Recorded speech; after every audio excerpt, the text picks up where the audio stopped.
आज शुक्रवार 14 जून. सगळ्यांना शुभेच्छा. आज दुसरा दिवस इथला. आज दादा पण आलेले आहेत. सर्वांना शुभेच्छा. आज आपण आता तामसी धृती पाहणार आहोत. काल सात्विक आणि राजसी धृती पाहिलेली होती. 35वा श्लोक आहे. वसुदेव सुतं देवं कंसचाणूरमर्दनं देवकी परमानन्दं कृष्णं वन्दे जगद्गुरुं. गुरुर्ब्रह्मा गुरुर्विष्णुः गुरुर्देवो महेश्वरः गुरुः साक्षात् परब्रह्म तस्मै श्रीगुरवे नमः. शान्ताकारं भुजगशयनं पद्मनाभं सुरेशं विश्वाधारं गगनसदृशं मेघवर्णं शुभांगं लक्ष्मीकान्तं कमलनयनं योगिभिर्ध्यानगम्यं वन्दे विष्णुं भवभयहरं सर्वलोकैकनाथं. यं ब्रह्मा वरुणेन्द्ररुद्रमरुतस्तुन्वन्ति दिव्यैस्तवैर्वेदैः साङ्गपदक्रमोपनिषदैर्गायन्ति यं सामगाः. ध्यानावस्थिततद्गतेन मनसा पश्यन्ति यं योगिनो यस्यान्तन्न विदुःसुरासुरगणा. देवाय तस्मै नमः. देवाय तस्मै नमः.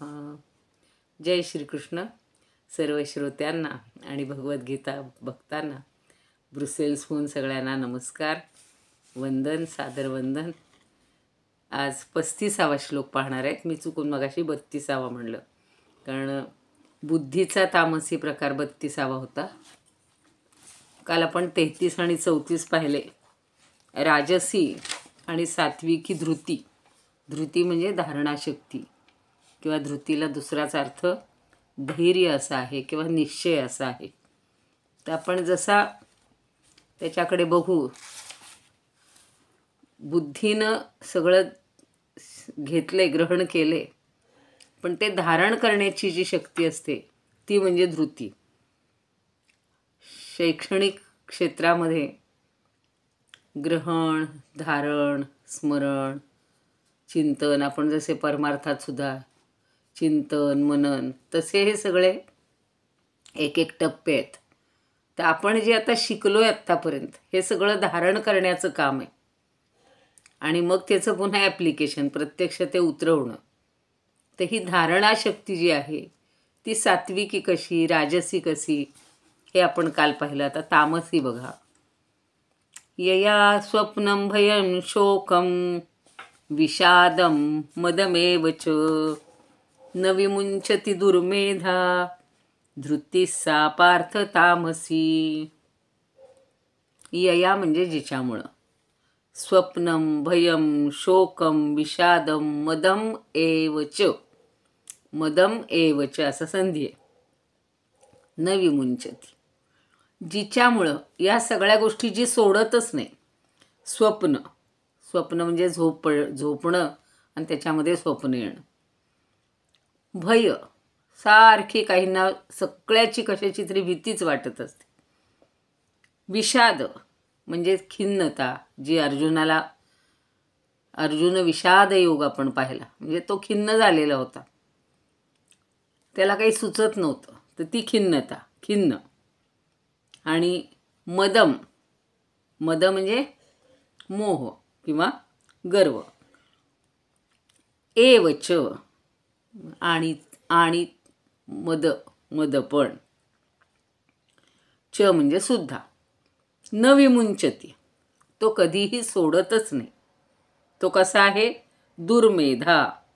दुर्मेधा, मेधा म्हणजे बुद्धी, दुस म्हणजे वाईट, दुर्बुद्धी म्हणतो आपण तो. तर हा जो दुर्बुद्धी आहे, तामसी मनुष्य, दुर्बुद्धी मनुष्य जो आहे, त्याची बुद्धी ही तामसी असते, धृती. सा म्हणजे ती पार्थ तामसी. अरे पार्था, त्याची ही धृती तामसी धृती असते असं भगवंत सांगतायत. म्हणजे अरे पार्था, जी धृती, स्वप्न, भय, शोक, विषाद आणि मोहाच्या पलीकडे जाऊच शकत नाही किंवा मोह सोडूच शकत नाही, ती दुर्बुद्धी पूर्ण धृती म्हणजेच तामसी धृती होय. असा अर्थ झाला. आता आपण त्याच्यावरचं विवेचन नंतर पाहणार आहोत. तोपर्यंत समश्लोकी बघायची.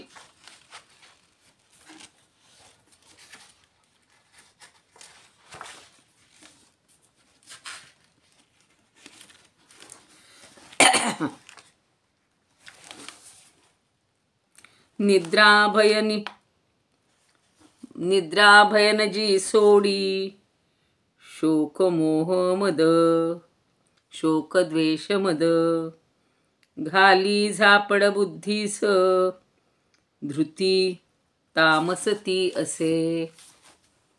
जी बुद्धीला पण मोह घालते, बुद्धीला मोहात पाडते आणि या सगळ्या गोष्टी जी सोडत नाही, अशी धृती ही तामस धृती होय.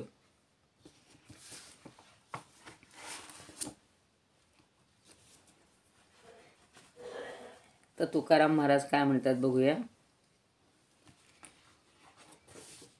जिने निद्रा अखंडित, स्वप्नबोधाचा पंडित, सदा भयाने दंडित, तरी न सोडी विषादू. म्हणजे काहीही सोडणार नाही तो. मदादिकास नत्याजी, पार्था मस्ततया माझी, त्यास दुर्बुद्धी ते राजी, माळ घाली घातकी.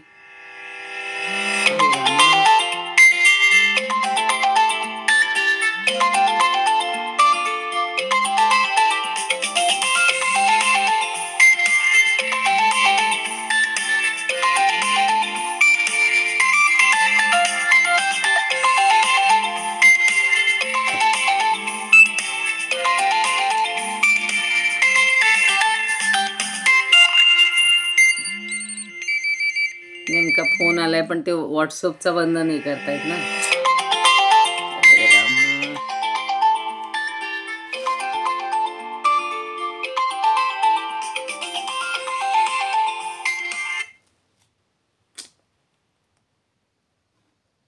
व्हॉट्सअपला जाऊन तुम्ही तिकडनं फोन. हो तेच केलं. सेंटरचं बटन. हो नाही तेच करते.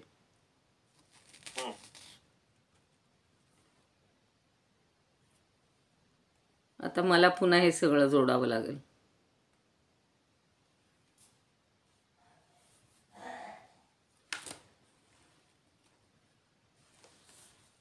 तुमचा आवाज येतोय? येतोय का? बरं ठीक आहे. हो चालेल. फक्त ते आपला स्क्रीन गेलाय सगळा.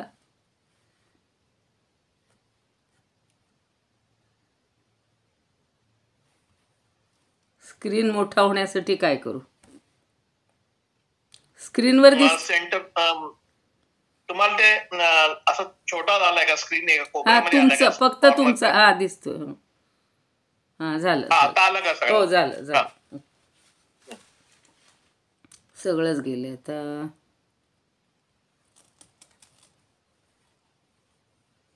येते तुमचा इथे व्हिडिओ दिसतोय आम्हाला स्पष्ट. दिसतोय का? मग ठीक. आवाज आणि व्हिडिओ येतोय. ओके. मला नाही दिसला तरी चालेल. ठीक आहे. चालेल. बघा आता आपण तामस धृती पाहतो आहोत. तुकाराम महाराज काय म्हणतात ते पाहिलं की सत्य सांगो तुझ पासी, जे का नावडे तू कयासी, देह क्षेत्रा माझारी. देहालाच क्षेत्र म्हटलेलं आहे, पण क्षेत्रज्ञ विभाग योग पाहिलेला आहे. आणि तुका म्हणतायत की या देहक्षेत्रा माझारी ही जी धृती आहे ही काही तुकाला आवडत नाही. म्हणजेच ही तामसी धृती ही मला काही आवडत नाही, म्हणजेच भगवंतालाही आवडत नाही असं त्या ठिकाणी म्हणायचे. तर आपल्याला तामसी धृती नको आहे, पण ती कशी असते हे समजल्याशिवाय आपल्याला ती सोडता येणार नाही. आपल्याजवळ अशी सतत निद्रा असेल, द्वेष असेल, मोह असेल, मद असेल, मत्सर असेल, ह्या सगळ्या गोष्टी जर आपण सोडल्या तर आपली धृती सात्विक होऊ शकते.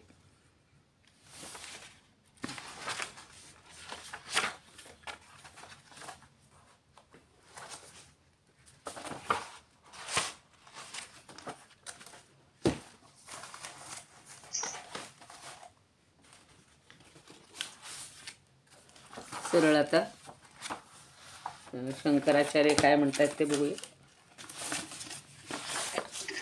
ते काही काही हे आल्याच नाही तर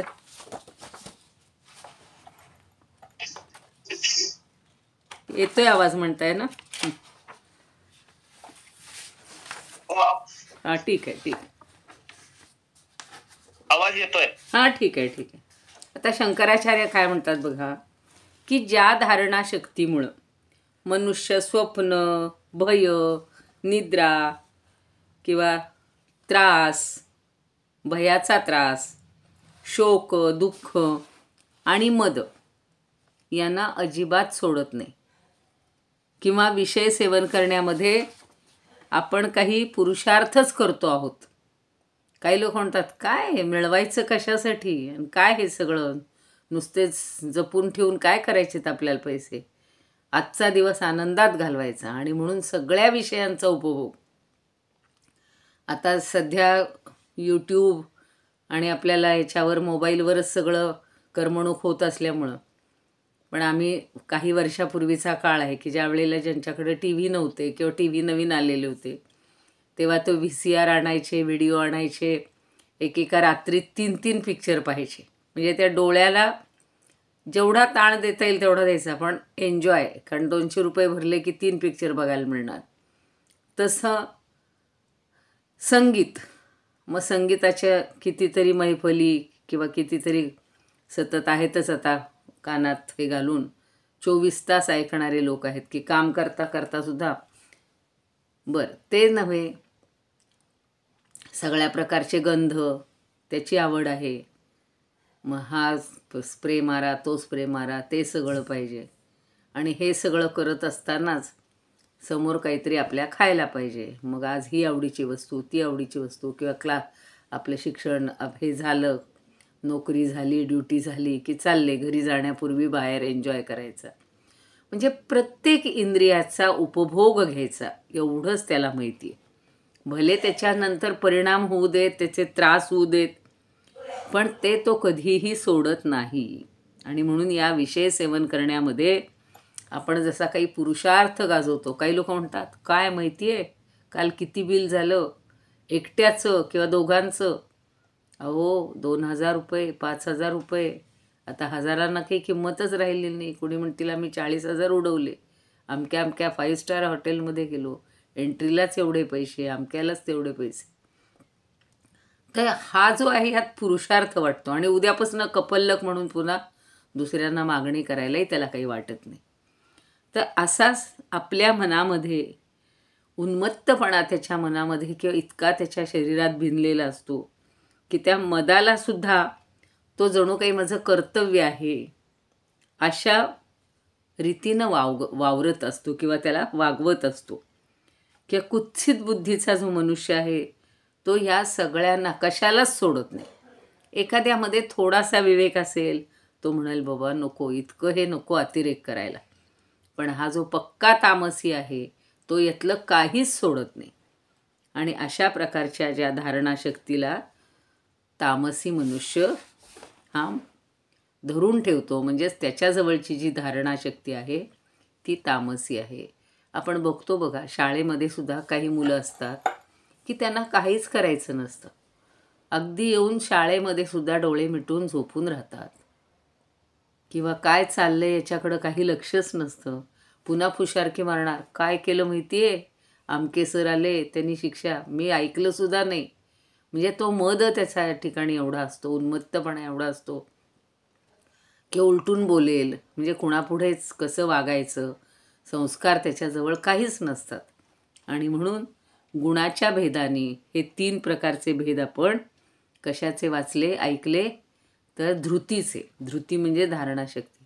म्हणून आपल्याला 3 कॅटेगरीचे विद्यार्थी पण दिसतात. एक अगदी पूर्ण एकाग्र कर, जे काही गुरु शिकवतील, शिक्षक शिकवतील त्याच्याकडं पूर्ण लक्ष असतं त्याचं.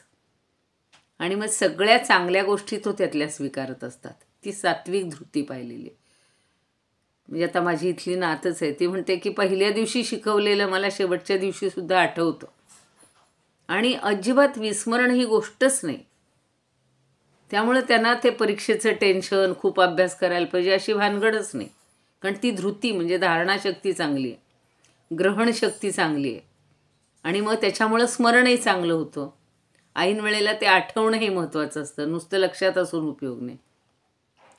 तर असे हे भेद आपण धृतीचे 3 पाहिलेले आहेत. अजूनही बावकर काय म्हणतायत जरा बघूया.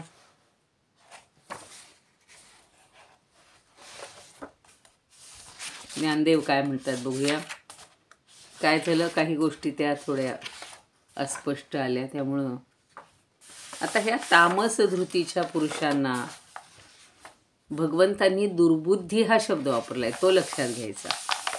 कारण आपण याच्या आधी बुद्धीचे भेद पाहिले आणि त्याची बुद्धीसुद्धा श्रेष्ठ नसते, चांगली नसते आणि म्हणूनच त्याची धृतीसुद्धा अशी मोहमयी किंवा ज्याला आपण सगळं वाईट वाईट अशी अज्ञानी, ज्याच्यावर संस्कार झालेच नाहीत.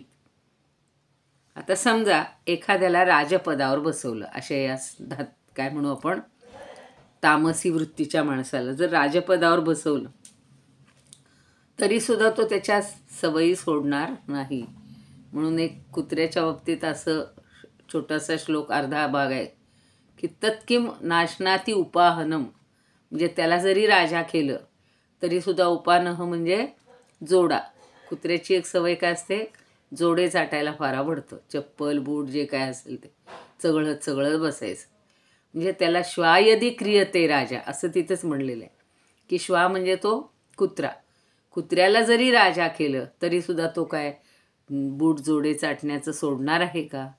तसं ह्या तामसी माणसाला सुद्धा अगदी जरी तुम्ही छान राजा बनवलं तरीसुद्धा तो त्याचे सगळे हे मोह, या सगळ्या गोष्टी, भय, त्याला भीती सतत राहणारच आहे. अरेच्या माझं पद उद्या गेलं तर, किंवा त्याला काही एवढीशी काही वाईट वार्ता कळली की लगेच तो शोक करणार. म्हणजे तो अज्ञानी आहे. त्याचे ह्या सगळ्या दुष्ट गोष्टी किंवा या वाईट गोष्टी या संपणारच नाहीत. तसं परमेश्वर कृपेनं तुम्हाला आम्हाला या देहाचं राज्य प्राप्त झालेलं आहे. आणि मग मानवेतर जे प्राणी आहेत, आत्ता मी म्हणलं तसं कुत्रा, हत्ती, जे सगळेच, आधी छोटे छोटे पण आणि मोठे पण, हरिण, तर हे जे जीव आहेत ते तर आपली पूर्वीची धारणा सोडतच नाहीत. त्यांची चालणूक, बोलणं, वागणं हे सगळं मानवाला शोभणारं नसतंच. आणि म्हणून भगवंतांनी अशा प्राण्यांना पण आणि अशा वागणाऱ्या मनुष्यांना पण दुर्बुद्धी हा शब्द वापरलेला आहे. मग चांगला देह मिळालेला आहे तर त्याचं आपण कल्याण करून घ्यायला पाहिजे. आपला उद्धार आपणच करायला पाहिजे. 6व्या अध्यायातला श्लोक नेहमी मी सांगत असते आणि आपल्या सगळ्यांना आवडतो. उद्धरेत आत्मनात्मानं नात्मानमवसादयेत आत्मैव ह्यात्मनो बंधू आत्मैव रिपुरात्मनः. स्वतःचा उद्धार करायचा आहे. चांगलं आपलं घडायचं आहे ते आपलं आपणच, नाहीतर आपणच आपला शत्रू होतो आणि आपणच आपला मित्र होतो. जसं म्हणतात ना, कावळ्याला अगदी सगळा जरी साबणाची वडी वापरून त्याला साफ केलं तरी त्याचा काळा रंग काही जात नाही. किंवा गाढवाला सुद्धा कितीही स्वच्छ करा, अगदी स्नान घाला, गंध लावा, सगळं करा, पण त्याचा जो स्वभाव आहे तो काहीच, म्हणून स्वभावो दुरतिक्रमः असं संस्कृतमध्ये म्हटलं जातं. बगळा तसंच करतो की एका जागी बसून अगदी तो टपूनच बसलेला असतो. आपल्याला भक्ष्य कधी मिळते, आणि कष्ट करण्याचं सोडून हा मनुष्यसुद्धा फक्त झोपा काढतात. झोपा काढणे आपण म्हणतो, झोपणे हा एक चांगला वाक्प्रचार आहे, पण झोपा काढण्याचा अर्थ वेगळा होतो. आणि त्या झोपेपुढं त्याला स्वर्गसुखसुद्धा तुच्छ वाटायला लागतं. किंवा हे क्रूर असतात, त्यांच्यामध्ये दया, माया, प्रेम काहीच नसतं. म्हणून ज्ञानदेव काय म्हणतात बघा धृतीचं वर्णन करताना, तरी सर्वाधमे गुणे, सगळ्यात अधम गुणांनी युक्त, जयाचे का रूपा येणे, कोळसा काळेपणे घडला जैसा. मी आता कावळ्याचं उदाहरण दिलं तसं आपण कोळशाबद्दल म्हणतो ना, कोळसा कितीही उगाळला तरी काळाच. अहो प्राकृताणी हिनू, तयाही की गुणत्वाचा मानू, तरी न म्हणजे पुण्यजनू राक्षसू काही. जै सर्व दोषांचा वसवटा, तमची कामौनी सुभटा, उभारिला अंगवटा जया नराचा. तो आळसू सुनी काखे, म्हणोनी निद्रे कही न चुके, पापे पोषिता दुःखे न सांडिजे दे जेवी. असे भरपूर आहेत. आता आपण त्याचा फक्त अर्थ थोडक्यात बघूया की ते काय म्हणतात की काळेकुट्टपणानं जसा कोळसा घडला जातो, त्याच्यात कधी गोरेपणा येणारच नाही, पांढरेपणा येणारच नाही, तसं ज्याचं सगळं देह म्हणा किंवा मन हे अगदी निकृष्ट गुणांनी भरलेलं आहे, त्यात आम्हाला गुण हे नाव देणं सुद्धा नको वाटते. आता राक्षसाला कोणी साधू पुरुष म्हणेल का? हो, नाही. तसं ज्याच्या ठिकाणी सगळे दोष आहेत त्याला तामसी हेच म्हणणं योग्य आहे. आणि तो सगळी त्याची मूर्ती जी घडलेली आहे ती हा आळसाचा अगदी साक्षात पुतळा आहे, किंवा पाप सगळं त्यानं पोचलेलं असतं, त्याला झोपेशिवाय दुसरं काहीच आवडत नाही, आणि तो कृतघ्न असतो. कुणाबद्दल तो काय म्हणूया आपण कृतज्ञही किंवा आपलेपणानं कधी वागतच नाही. जसा लसूण किंवा हिंगाला पण म्हणतात की त्यांना जो एक विशिष्ट वास आहे तो ते कधी सोडत नाहीत. तसंच अपथ्य करणाऱ्याला व्याधी कधी सोडत नाही. त्याप्रमाणे हा जो तामसी मनुष्य आहे याला मरेपर्यंत याचे हे सगळे दुर्गुण असेच राहतात, आणि म्हणून भगवंतांनी त्याला दुर्बुद्धी असा शब्द वापरला आहे. आता भगवान आपल्याला 3 प्रकारचं सुख सांगणार आहेत, जे आम्हाला हवं असतं. ते फार सुंदर सांगितलेलं आहे, बघूया आपण. सुखम त्विदानीं त्रिविधम, शृणु मे भरतर्षभ, अभ्यासाद्रमते यत्र, दुःखांतंच निगच्छति. इदानीम म्हणजे आता. इथे छोटासा संधी आहे. सुखम तू इदानीम. इदानीम म्हणजे आता. आता मी काय सांगतो? सुखम. तू म्हणजे परंतु. आणि ते कसं आहे? त्रिविधम. सुखसुद्धा 3 प्रकारचं आहे. शृणु मे. मे म्हणजे माझ्याकडून. शृणु म्हणजे ऐक. कोण? भरतर्षभ. भरतश्रेष्ठा. भरत कुळातला किंवा भरत वंशातला श्रेष्ठ, म्हणून ऋषभ म्हणजे श्रेष्ठ. तर हे भरतर्षभ, हे पार्था, माझ्याकडून आता तू 3 प्रकारचं सुख ऐक बरं का. ते कसं आहे? अभ्यासात रमते यत्र, दुःखांतंच निगच्छति. अभ्यासात रमते. अभ्यासात म्हणजे अभ्यासापासून, अभ्यासामुळं. रमते, जे अभ्यासातच रमत असतं त्याला सतत अभ्यास करायला आवडतो. आणि यत्र म्हणजे जेथे, दुःखांतम म्हणजे दुःखाच्या शेवटाला, न च गच्छती, आणि त्याला कधी दुःखाच्या शेवटाला तो जातो म्हणजे त्याच्या दुःखाचा अंत होतो. त्याला सतत सुखच मिळतं. आणि दुःखांतंच निगच्छती म्हणजे तो दुःखाच्या शेवटाला जातो. याचाच अर्थ काय? त्याला कधीही दुःख प्राप्त होत नाही. कारण सुख म्हणलं की दुःख आलंच. आपण मागेही पाहिलेला आहे, श्लोक आहे, सुखस्यानंतरं दुःखम, दुःखस्यानंतरं सुखम, न नित्यं लभते दुःखम, न नित्यं लभते सुखम. सतत तुम्हाला एक गोष्ट कधीच मिळणार नाही, पण सुखानंतर दुःख हे आलंच. आणि थोडा काळ दुःख भोगलं की पुन्हा सुख येतं. म्हणजे आपल्याला दोन्हीची किंमत कळायला दोन्ही गोष्टी याव्याच लागतात. तसं आता इथं सांगितलेलं आहे की सत्वगुणी माणसाला दुःखाचा शेवटच झालेला असतो. म्हणजे दुःख कधी लाभतच नाही, फक्त सुख असतं. कारण का? आता ते आपल्याला पाहायचंय. की सुख हे 3 प्रकारचं आहे आणि हे 3 प्रकारचं सुख तू आता ऐक, की जो अभ्यास करून सुद्धा दुःखाच्या शेवटाला जातो. आता आपल्याला पुढची त्याची वैशिष्ट्य पाहायची आहेत. म्हणजे सत्वगुणिक सात्विक सुख कसं. तर याचा अर्थ बघा की हे पार्था, तू माझ्याकडून सुखाचे तिन्ही प्रकार ऐक. म्हणजे त्याचा अभ्यास केल्यानंतर किंवा त्याच्या अभ्यासात रमल्यानंतर दुःखाच्या शेवटास मनुष्य जातो. म्हणजेच त्याच्या दुःखाचा शेवट होतो. बघूया समजलो की सापडते का. नाही तर यांची अगोदर सांगते.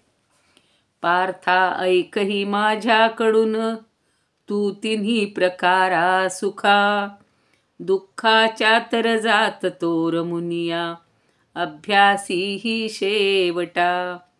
पार्था ऐकही माझी याकडून तू तिन्ही प्रकारा सुखा, दुःखाच्या तर जात तोर मुनिया, अभ्यासी ही शेवटा. जो अभ्यास करतो तो दुःखाच्या शेवटाला जातो. म्हणजे त्याला दुःख कधी भोगायलाच लागत नाही. विनोबाजी म्हणतात, आरंभी गोडसे वाटे. नाही,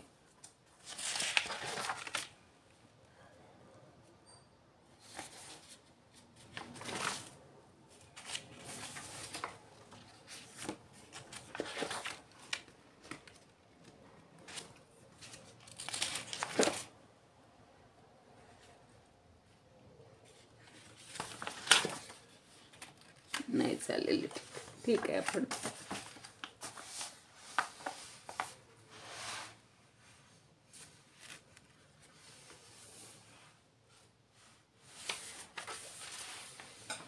याचं फक्त विवरणच बघूया. त्याचे काही समज श्लोकी प्राप्त झालेली नाही आहे.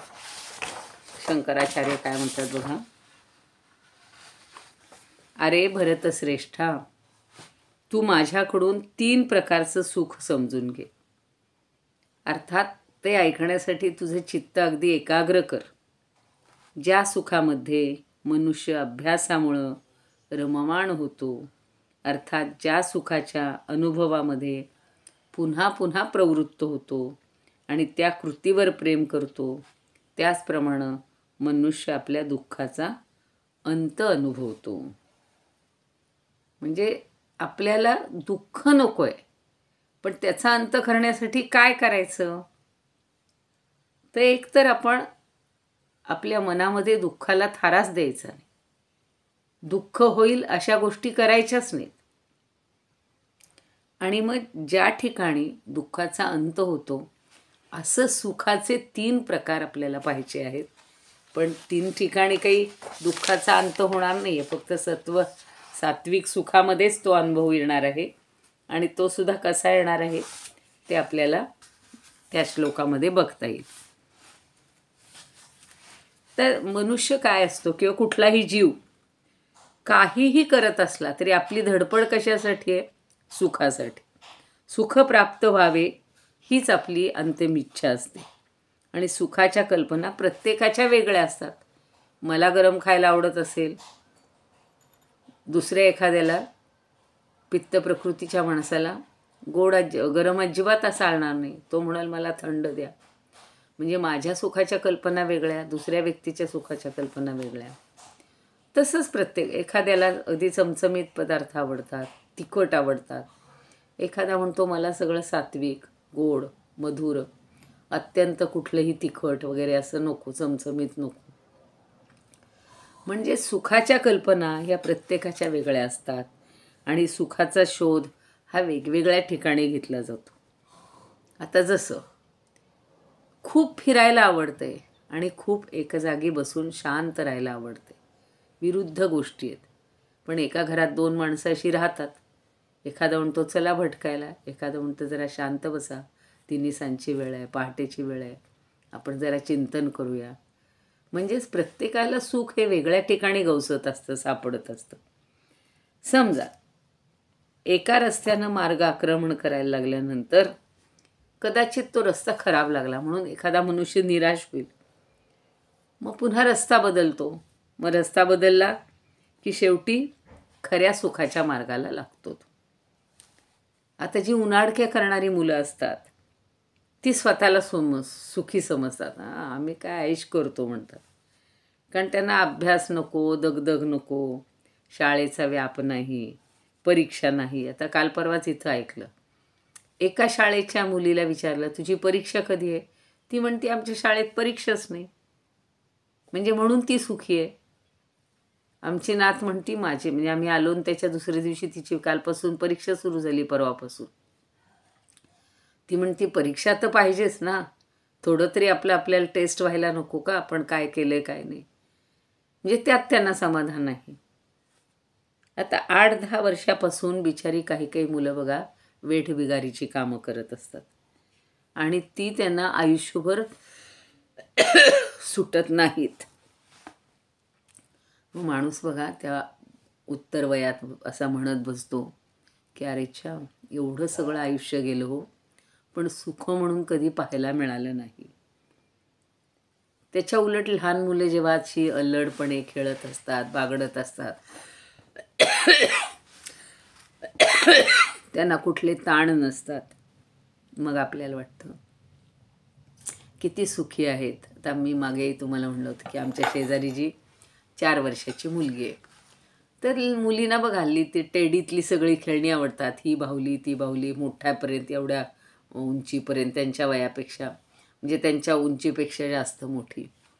तर मी तिला एक दिवशी म्हणलं माझ्याकडे आता आम्ही 2.5 महिने जाणार आहोत याला ब्रुसेल्सला, परदेशात, तर हा टेडी तुला घेऊन जा. म्हणली चालेल, घेऊन जातं. आमच्या दुसऱ्या एक शेजारच्या मैत्रिणी आहेत, त्या म्हणल्या आम्ही पण दोघीजणी आज तुझ्याकडे येणार बाकी तुझे टेडी बघायला, आणि त्यातला आम्हाला एक दे बरं का. तर तू म्हणे, का तुम्ही काय लहान आहे का? नाही ग म्हणलं, आम्ही लहान असताना आम्हाला हे टेडी बिडी असले खेळ कधी पाहायलाच मिळाले नाहीत. निदान तुझ्याकडं कसे आहेत ते तरी बघू द्यात. पण नाही, ती म्हणे तुम्ही ह्या सगळ्यात गप्पा मारताय, तुम्हाला थोडंच टेडीशी खेळायला आवडणार आहे, तुम्ही तर आता मोठे झालेत. हे एवढी जाणीव त्या मुलाला आहे. पण खरंच ना, ह्या मुलांचं पाहिलं अक्षरशः एक खोली भरून ते टेडी, किती प्रकार त्याच्यामध्ये, त्यांना कुणाला झोपवलेलं, कुणाला खायला घालणं, कुणाचं काय. म्हणून ह्या लहान बाळांकडं पाहिलं की असं वाटतं त्यांचं बालपण खरं आहे. आता सारखे व्हॉट्सअपवर येतात की आपल्याला लहानपणी काय होतं, कुठंतरी मुठभर शेंगादाणे, शेंगा देणार, त्या खिशात घालून आपण खाणार. आता म्हणजे मुलांच्या खिशामध्ये तुम्हाला काजू, मेवा, सगळे सुके मेवे सापडतील. म्हणून आम्हाला तर प्रश्न असायचा, गरिबांचे काजू म्हणजे शेंगदाणे. तर ते लहानपणी ते बसले डोक्यात, पण आपल्याला त्यातही सुख वाटत होतं, आपल्याला वाईट नव्हतं वाटत. आता बघा नोकरी करणाऱ्याला असं वाटतं माझा महिन्याचा पगार आज एवढा आहे, आता लाखाची तर गोष्ट करायचीच नाही. किती प्रकारचे त्यांचे हे असतात, महिन्याचे, वर्षाचे.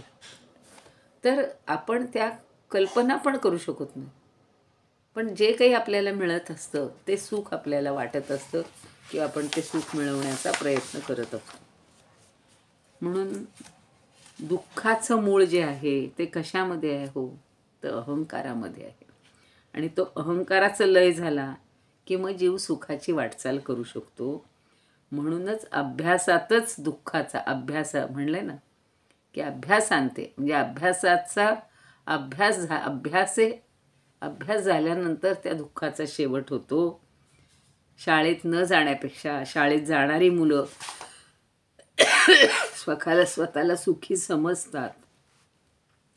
जो अगदी फर्स्ट येणारा असतो तो जास्त सुखी असतो, पण सगळ्यात पहिला क्रमांक मिळवणारा तो जास्त स्वतःला सुख मानतो. म्हणजे प्रत्येकाला आपल्या सुखाची गोडी वेगळी कळायला लागते. म्हणून आपण इथं थांबूया.